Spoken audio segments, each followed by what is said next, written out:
Hello students, मैं विजय तुनवाल स्वागत करता हूँ आप सभी का मेरे यूट्यूब चैनल स्टडी पॉइंट पर। तो स्टूडेंट्स, आज हम अपने नए पाठ की शुरुआत करेंगे और हमारा पाठ है रासायनिक अभिक्रियाएं एवं उत्प्रेरक।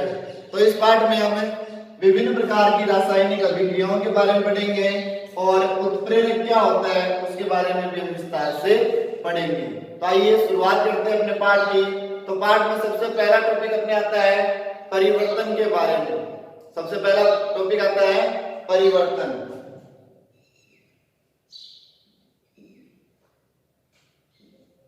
इस पाठ के अनुसार हम दो परिवर्तन पढ़ेंगे, एक तो भौतिक परिवर्तन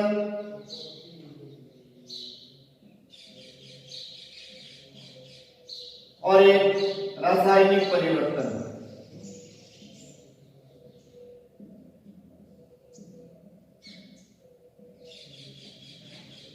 हम दो परिवर्तन पढ़ेंगे, एक तो भौतिक परिवर्तन और एक रासायनिक परिवर्तन। तो भौतिक परिवर्तन क्या होता है और रासायनिक परिवर्तन क्या होता है वो ध्यान से सुनना और समझना। कि भौतिक परिवर्तन में आते हैं पदार्थ की जैसे ताप, दाब, अवस्था, या अवस्था में आती है हमारे ठोस, द्रव व गैस।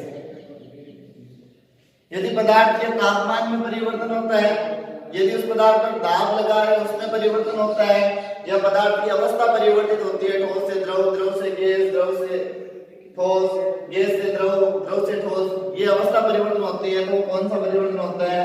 भौतिक परिवर्तन। और रासायनिक परिवर्तन में क्या होता है? पदार्थ की संरचना, पदार्थ की संरचना या संगठन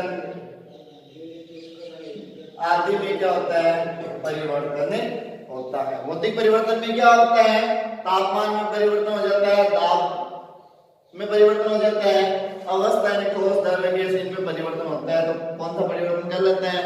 भौतिक परिवर्तन। और रासायनिक परिवर्तन में पदार्थ की संरचना या फिर पदार्थ का रंग या फिर पदार्थ की गंध आदि में परिवर्तन होता है, वो होता है हमारे रासायनिक परिवर्तन। हम अलग अलग उदाहरणों के माध्यम से समझते हैं। एक उदाहरण के माध्यम से समझते हैं, ध्यान से समझना। भौतिक परिवर्तन क्या होता है और रासायनिक परिवर्तन क्या होता है। यहाँ पे एक लोहे की छड़ है, ठीक है। हमने इस लोहे की छड़ को क्या किया? गर्म किया। हमने इस लोहे की छड़ को क्या किया? किसी भी प्रकार से हमने क्या किया? इसको गर्म किया।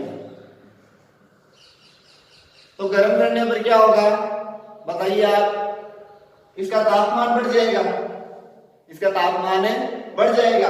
तो ये लोहे की छड़ है, आप ये बताओ कि लोहे से कोई अन्य चीज थोड़ी बन जाएगी गर्म करने से, है? लोहे से ये लोहे को गर्म कर रहे हैं तो क्या ये प्लास्टिक में थोड़ी बदल जाएगा?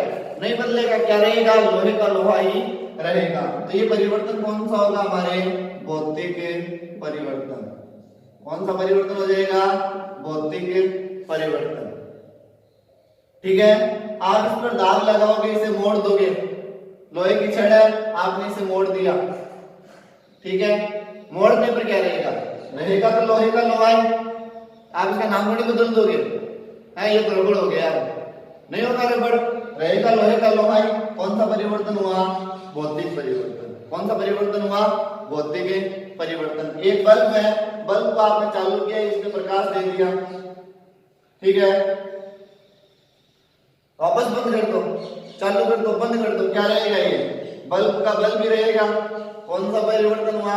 भौतिक परिवर्तन। यानी बल्ब है, वो बल्ब का बल्ब भी कुछ परिवर्तन हो ही नहीं रहा है, तो कौन सा परिवर्तन होगा? भौतिक परिवर्तन, ठीक है। केवल तापमान या दाब में परिवर्तन हो रहा है। एक उदाहरण और लेते हैं, बर्फ है। बर्फ बनी किससे? पानी से। पानी का सूत्र क्या होता है? H2O, यानी इसमें क्या है? H2 है। ये थोड़ी देर बाद में पिघल गई, आपने इसको गर्म किया, ये पिघल गई, क्या बन गया? पानी बन गया। अब पानी बन गया तो ये है क्या? H2O है क्या? H2O। अब यार तो H2O का H2O ही, कुछ बदला हुआ है क्या? बदला कुछ भी नहीं हुआ, केवल अवस्था बदली है, ठोस से द्रव। इस पानी को आप गर्म करो, ये वाष्प के रूप में हो जाएगा, क्या बन जाएगी? जल वाष्प। रहेगा क्या जल वाष्प में? H2O।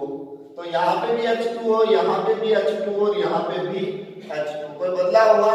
कोई भी बदलाव नहीं हुआ। तो ये परिवर्तन कौन सा हुआ? भौतिक परिवर्तन। कौन सा परिवर्तन हुआ?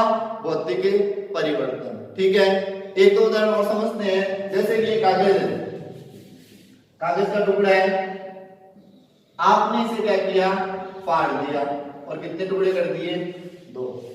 आप किसी को ये दिखाओगे ये क्या है, वो क्या कहेगा? कागज है भैया। 2 टुकड़े कर दिए। किसी दूसरे के पास होगी ये क्या है, क्या बोलेगा? कि ये कागज है। कोई बदलाव नहीं। ठीक है, तो यहाँ पे कोई बदलाव नहीं, तो कौन सा परिवर्तन होता है? भौतिक परिवर्तन। कौन सा परिवर्तन होगा?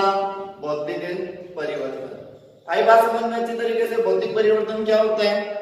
एक रबर है, आपने उस रबर को खींच दिया, तो रबर ही। कोई बदलाव हुआ? कोई बदलाव नहीं हुआ, रबर का रबर ही रहा है। तो कौन सा परिवर्तन हुआ? भौतिक परिवर्तन। आई बात अच्छी तरीके से समझ में? आइए बात करते हैं रासायनिक परिवर्तन की।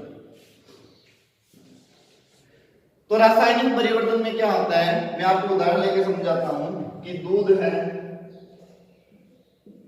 एक पात्र में दूध है, आपने क्या किया? उसमें थोड़ा सा दही डाल दिया, जमन बोलते हैं। आपने उसमें डाल दिया थोड़ा सा दही और दूध को जमा दिया। क्या बन गया? उसका दही बन गया। कुछ बदलाव हुआ क्या? क्या कोई नया पदार्थ बना है क्या? हाँ, नया पदार्थ बिल्कुल बना है। तो ये हमारा कौन सा परिवर्तन होगा? रासायनिक परिवर्तन। रासायनिक परिवर्तन। समझ में आई सभी के? क्या कौन सा परिवर्तन होगा? रासायनिक परिवर्तन। ठीक है, ये कागज है। भौतिक परिवर्तन में तो कागज के क्या किए थे? 2 टुकड़े किए थे, कागज का कागज ही रहा था। लेकिन इस कागज को जला दो तो क्या बन जाएगा? राख बन जाएगी। कागज को जला दूंगा, कागज की क्या बन जाएगी? राख बन जाएगी। क्या आप इस राख से वापस कागज बना सकते हो क्या? नहीं बना सकते। क्या आप इस दही से वापस दूध बना सकते हो क्या? नहीं बना सकते। यानी आप पहले वाला पदार्थ वापस नहीं बना सकते। तो कौन सा परिवर्तन होता है? रासायनिक परिवर्तन। कौन सा परिवर्तन होता है? रासायनिक परिवर्तन। आप सब्जी बनाते हो, सब्जी में कई प्रकार के मसाले डाल देते हो, सब्जी कट करके डाल देते हो, तो आप क्या बाद में सब्जी एक बार बनने के बाद उसे वापस आप अलग अलग कर सकते हो क्या उसके सभी भागों को? नहीं कर सकते। कौन सा परिवर्तन होगा? रासायनिक परिवर्तन। कौन सा परिवर्तन होगा? रासायनिक परिवर्तन। तो कई उदाहरणों से हमने समझा भौतिक परिवर्तन और रासायनिक परिवर्तन। ठीक है, एक उदाहरण और बताता हूं। लकड़ी है, लकड़ी को आप जला दो, क्या बन जाएगा? या तो उसकी राख बन जाएगी या लकड़ी का कोयला बन जाएगा। तो क्या आप राख से या कोयले से वापस लकड़ी बना सकते हो क्या? नहीं बना सकते। हम राख या कोयले से वापस लकड़ी नहीं बना सकते। यानी पहले वाले पदार्थ यदि आप नहीं बना सकते हो तो कौन सा परिवर्तन होगा? रासायनिक परिवर्तन। कौन सा परिवर्तन होगा? रासायनिक परिवर्तन। आइए अब बात करते हैं हमें भौतिक परिवर्तन और रासायनिक परिवर्तन में अंतर की। तो देखिए, एक तरफ भौतिक परिवर्तन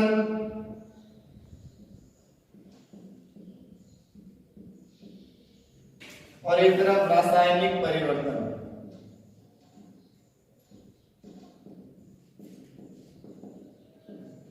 दोनों में अंतर क्या है समझना ध्यान से। भौतिक परिवर्तन में पहला पॉइंट है हमारा, पदार्थ के केवल भौतिक गुणों जैसे ताप, दाब व अवस्था आदि में परिवर्तन होता है। भौतिक परिवर्तन में क्या होता है? पदार्थ के भौतिक गुणों, केवल भौतिक गुण, ताप, दाब, अवस्था आदि में परिवर्तन होता है। और रासायनिक परिवर्तन में क्या होता है? पदार्थ के रासायनिक गुण या संगठन अथवा संरचना में परिवर्तन होता है। पदार्थ के रासायनिक गुण, संगठन या फिर पदार्थ की संरचना में बदलाव आ जाता है। तो ये था हमारा पहला अंतर भौतिक परिवर्तन और रासायनिक परिवर्तन में। अगला पॉइंट है भौतिक परिवर्तन में परिवर्तन का कारण हटाने पर प्रारंभिक पदार्थ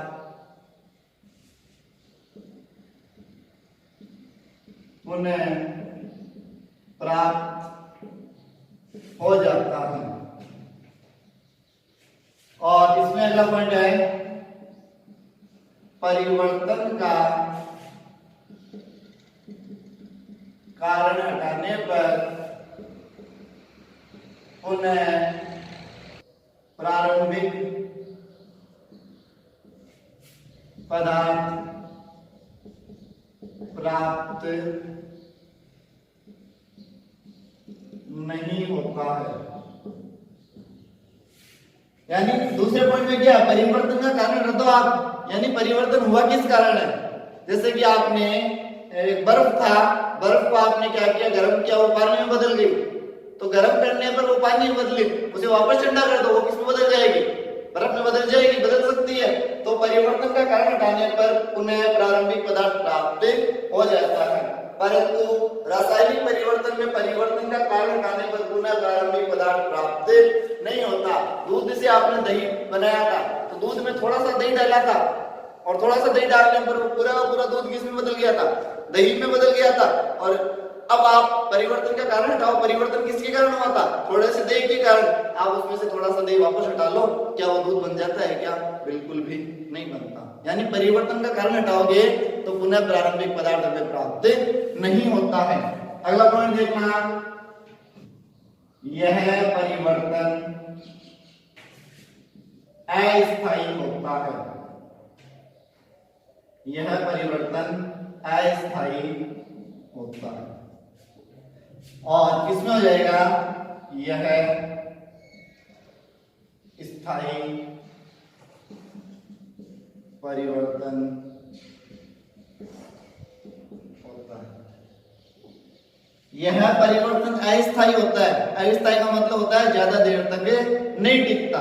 जैसे आपने लोहे की छड़ को गर्म किया था, गर्म करके छोड़ दो, थोड़ी देर बाद वापस क्या हो जाएगी, वो ठंडी हो जाएगी, यानी पहले वाला पदार्थ वापस हो गया। टिका क्या, वो ज्यादा देर तक वो गर्म नहीं टिकता। तो ये परिवर्तन क्या होता है, अस्थायी होता है। ये परिवर्तन स्थायी होता है। दूध से दही बना दो, दही का दही रहेगा, वापस थोड़ी देर बाद में दूध नहीं बनेगा। तो ये परिवर्तन क्या होते हैं, हमारे स्थायी होते हैं। अगला पॉइंट है हमारे नए पदार्थ का निर्माण नहीं होता है। और इसमें हो जाएगा नए पदार्थ का निर्माण होता है। ये तो हम शुरुआत से देख रहे हैं, इसमें कोई नया पदार्थ नहीं बनता। कागज के दो टुकड़े किए, कागज का कागज, दूध से दही बना दिया तो नया पदार्थ ही बन गया दही। आ रही बात समझ में। तो इसमें भौतिक परिवर्तन में नए पदार्थ का निर्माण नहीं होता, पदार्थ वही रहता है। और रासायनिक परिवर्तन में नए पदार्थ का निर्माण होता है। आई बात समझ में। तो ये थे हमारे भौतिक परिवर्तन और रासायनिक परिवर्तन में अंतर। अब परीक्षा में आपको प्रश्न पूछ सकते हैं, भौतिक परिवर्तन और रासायनिक परिवर्तन में अंतर लिखिए। पूछ सकते हैं भौतिक परिवर्तन के गुण लिखिए, तो ये 4 गुण हमने लिख दिए। पूछ सकता है अगला रासायनिक परिवर्तन के गुण लिखिए, तो रासायनिक परिवर्तन के गुण ये हमने लिख दिए। तो 3 प्रश्न हमारे यहाँ पे एक साथ कंप्लीट होते हैं। पहला भौतिक और रासायनिक परिवर्तन में अंतर लिखिए, ये अंतर हो गया। दूसरा हो जाएगा भौतिक परिवर्तन के गुण लिखिए, ये भौतिक परिवर्तन के गुण हो गए। और तीसरा रासायनिक परिवर्तन के गुण लिखिए, तो ये केवल रासायनिक परिवर्तन के गुण हो गए। आई बात समझ में। चलिए आगे देखते हैं हमारे अगला टॉपिक। तो अगला हमारा टॉपिक है रासायनिक समीकरण। रासायनिक समीकरण। तो रासायनिक समीकरण किसे कहते हैं, समझना। किसी भी रासायनिक अभिक्रिया में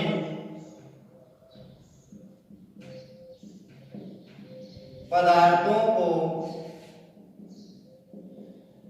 अणुसूत्र व प्रतीकों के रूप में लिखा जाता है तो उसे रासायनिक समीकरण कहते हैं।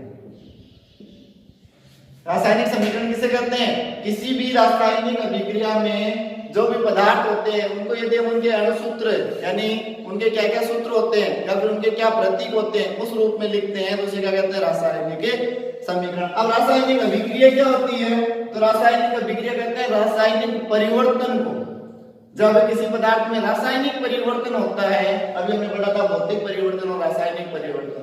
जब किसी पदार्थ में रासायनिक परिवर्तन होता है उसे क्या कहते हैं? रासायनिक अभिक्रिया कहते हैं। जैसे आपने कागज को जलाया था तो कागज को जलाया था, राख बन गई थी, राख से हम वापस कागज नहीं बना सकते, तो वो कौन सा परिवर्तन था? हमारे रासायनिक परिवर्तन। तो हमने कागज को जलाया, राख बन गई। अब कागज का सूत्र क्या है, राख का सूत्र क्या है, उनके प्रतीक क्या है, उसके रूप में लिख दो, क्या हो जाएगा? रासायनिक समीकरण। तो देखो रासायनिक परिवर्तन क्या था या रासायनिक अभिक्रिया क्या थी? कागज को जलाने पर, अब राख उसे बोलते हैं carbon dioxide. Carbon dioxide gas बनती है। कागज को जलाने पर कार्बन डाइऑक्साइड गैस बनती है। तो कागज में क्या होता है? कार्बन जलाते हैं, ऑक्सीजन गैस की आवश्यकता पड़ती है, तो कार्बन को ऑक्सीजन की उपस्थिति में जलाने पर क्या बनता है? Carbon dioxide. तो ये क्या कहलाएगा? हमारा रासायनिक समीकरण। कोई भी रासायनिक अभिक्रिया यानी किसी भी रासायनिक परिवर्तन में जो पदार्थ होता है उसके क्या सूत्र होते हैं, क्या उसके प्रतीक होते हैं, सूत्र या प्रतीक के रूप में लिख देने से वो क्या बन जाता है? हमारा रासायनिक समीकरण। तो ये हमारा क्या हो गया? रासायनिक समीकरण हो गया। आइए बात करते हैं रासायनिक समीकरण लिखने का तरीका क्या होता है। तो हमारा टॉपिक अगला है रासायनिक समीकरण लिखने के चरण। तो देखिए रासायनिक समीकरण लिखने के चरण। रासायनिक समीकरण लिखने के क्या क्या चरण होते हैं?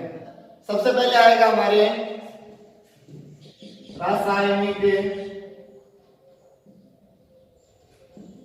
समीकरण में सबसे पहले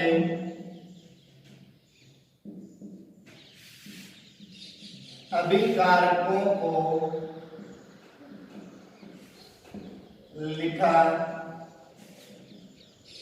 जाता है। उसके पश्चात तीर का निशान लगाकर उत्पाद लिखे जाते हैं। जैसे कार्बन को ऑक्सीजन की उपस्थिति में जलाने पर कार्बन डाइऑक्साइड गैस बनती है। तो अब अभिकारक क्या होते हैं, उत्पाद क्या होते हैं, वो हमने पिछले अध्याय के वीडियो बनाए थे, उसमें हमने देखा था। जो तीर के निशान से पहले होते हैं उन्हें अभिकारक कहते हैं, जो तीर के निशान के बाद में होते हैं उन्हें क्या कहते हैं? उत्पाद कहते हैं। तो रासायनिक समीकरण लिखने का पहला चरण यही है, सबसे पहले अभिकारक लिखो, बाद में तीर का निशान लगाओ और उसके बाद में हमें उत्पाद लिखना है। तो ये हमारा क्या हो गया? अभिकारक हो गया। ये हो गया हमारे तीर का निशान और ये क्या हो गए? उत्पाद। तो पहला चरण या पहला पॉइंट क्या हो गया?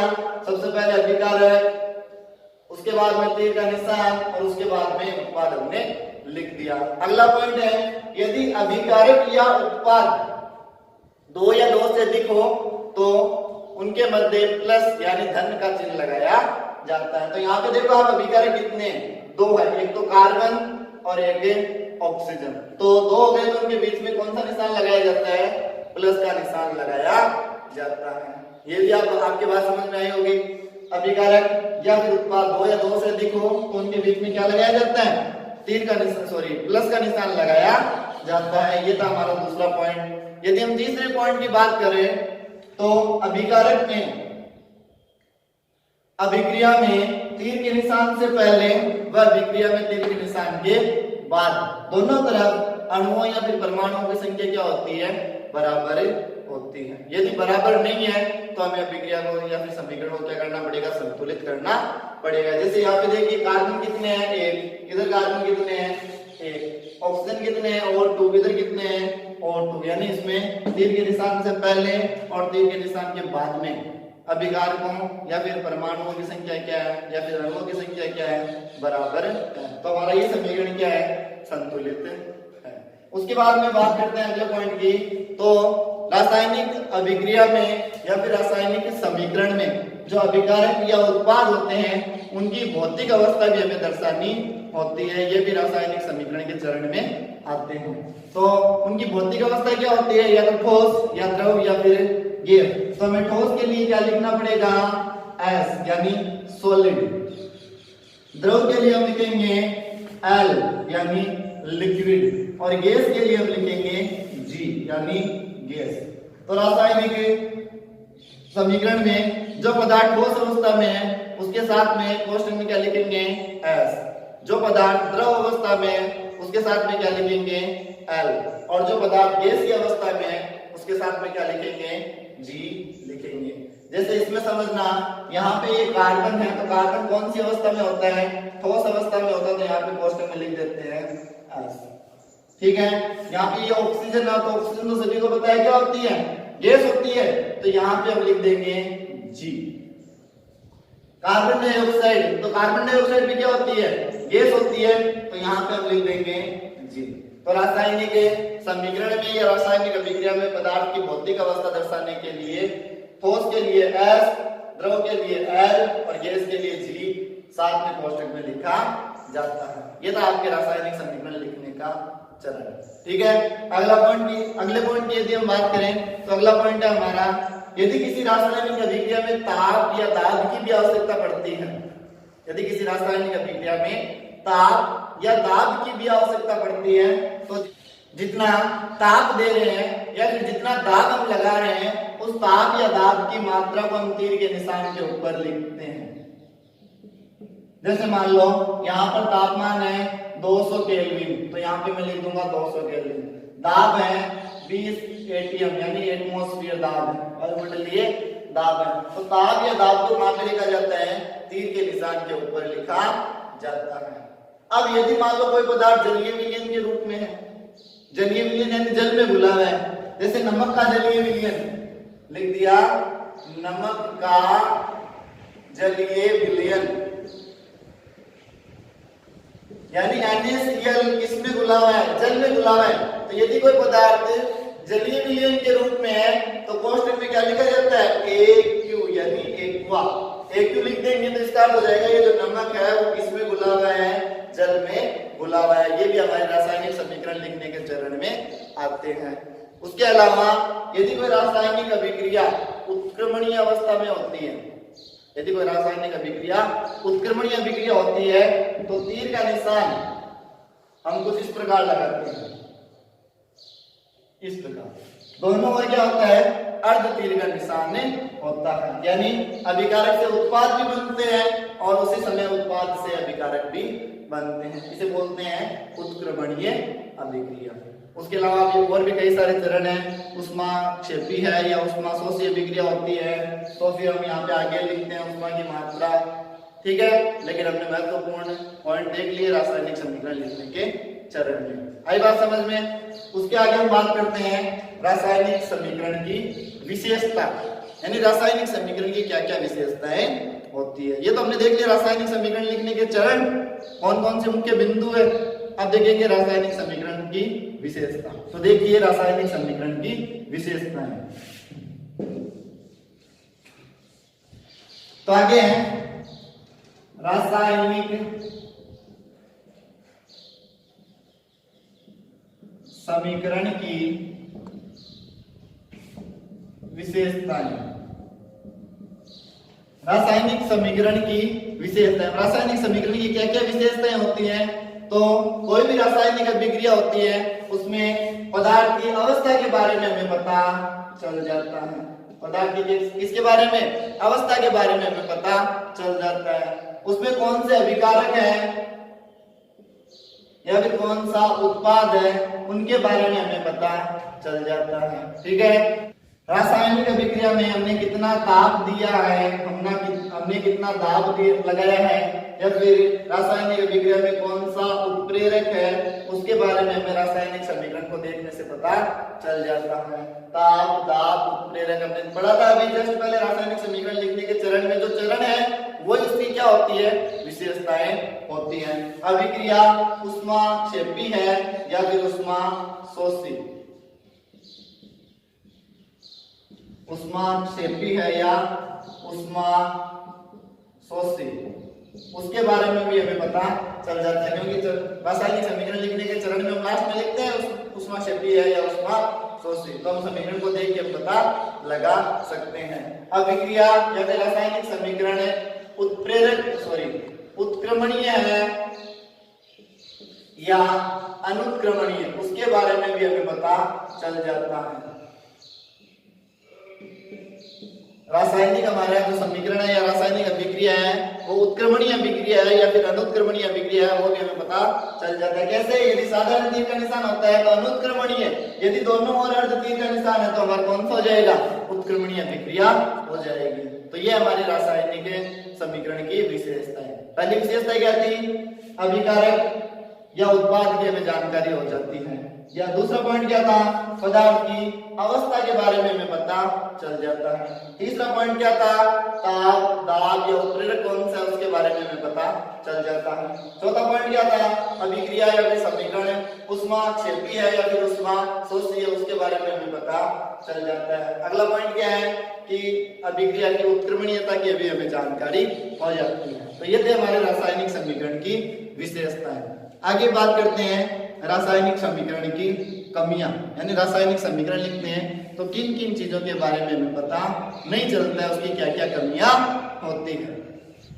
रासायनिक समीकरण की कमियां। रासायनिक समीकरण की कमियों में दो कमियां हमारे मुख्य रूप से हैं। पहली कमी है अभिक्रिया की पूर्णता की जानकारी नहीं होती है। पूर्णता की जानकारी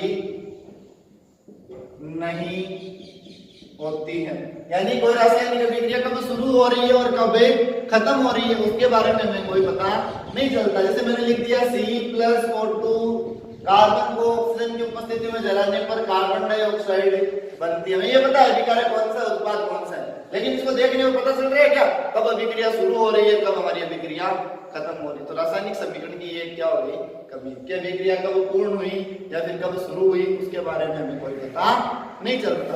उसके बाद में अगली कमी है अभिक्रिया में अभिकारकों व